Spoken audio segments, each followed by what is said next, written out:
मेरी जान, कैसी हो? मैं ठीक हूँ। घर पहुंच गई तुम? हाँ पहुँच गई। तुम कैसे हो? हाँ मैं ठीक हूँ बिल्कुल। काश कोई ऐसा रास्ता मिल जाए कि जिंदगी तुम्हारे साथ बिता सकूं। सब ठीक है ना? कोई बात है? हाँ हाँ ठीक है सब। वो बात तुमने इस तरह कहा जैसे मैं कोई मुसीबत हूँ तुम्हारे लिए। नहीं नहीं ऐसा कुछ नहीं है, गलत मत लो। तुमने कॉल किया, अच्छा लगा। तुम किसी क्राउड वाली जगह पे हो शायद। मेरा बॉस घर में दावत कर रहा है। तुम वैसे ही सारा दिन काम करते रहते हो, एक शाम का वक्त होता है उसमें भी तुम्हें नहीं छोड़ते। कितनी बुरी बात है ये। कसम से मैं तुम्हारी जगह होती तो कब का रिजाइन देकर चली गई होती, लेकिन क्या कर सकते हैं, तुम्हारी मर्जी। चाहता तो मैं भी यही, मजबूरी है। अच्छा मैं कॉल रखती हूँ, मैं तुम्हारा टाइम वेस्ट करना नहीं चाहती, कहीं कोई प्रॉब्लम ना हो जाए। तुम्हारी याद आ रही थी इसलिए कॉल की।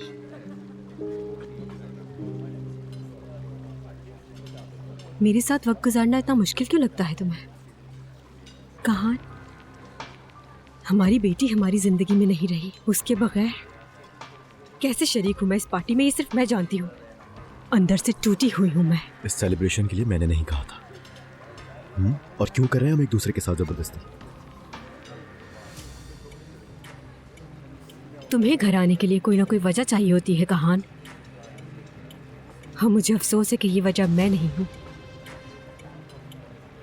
सब कुछ पता है ना तुम्हें, तो हमें इस पे बात करनी होगी लैला। और ज्यादा वक्त तुम्हारे साथ नहीं रहना चाहता मैं। मत करो। हमें इस पे बात करनी होगी लैला। मुझे नहीं करनी कहान, क्योंकि मालूम है कि तुम क्या कहोगे।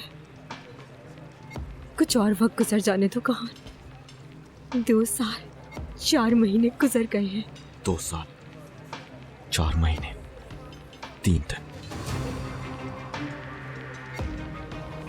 कहान लैला अब बस। कहान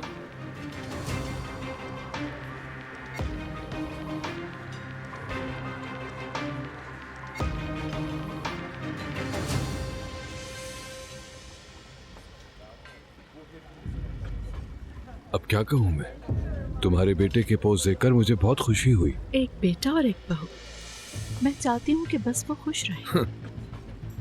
झूठ का यकीन दिलाने के लिए तुम कुछ ज्यादा मेहनत नहीं करती। मुझे आज तक झूठ बोलने की जरूरत नहीं पड़ी, जानते हो ना। अगर ऐसा ही होता तो क्या ही बात होती ना ज़ैनब, मगर अफसोस। खैर मेरे सामने अपने इमोशंस का एतराफ करो। इरिटेट हो रही हूँ। अब जो भी सामने है तुम्हारे, उसको कबूल करती हो तो अच्छा रहेगा। अब तुम जिस चीज की भी मालिक हो उसका आधा हिस्सेदार मैं हूँ।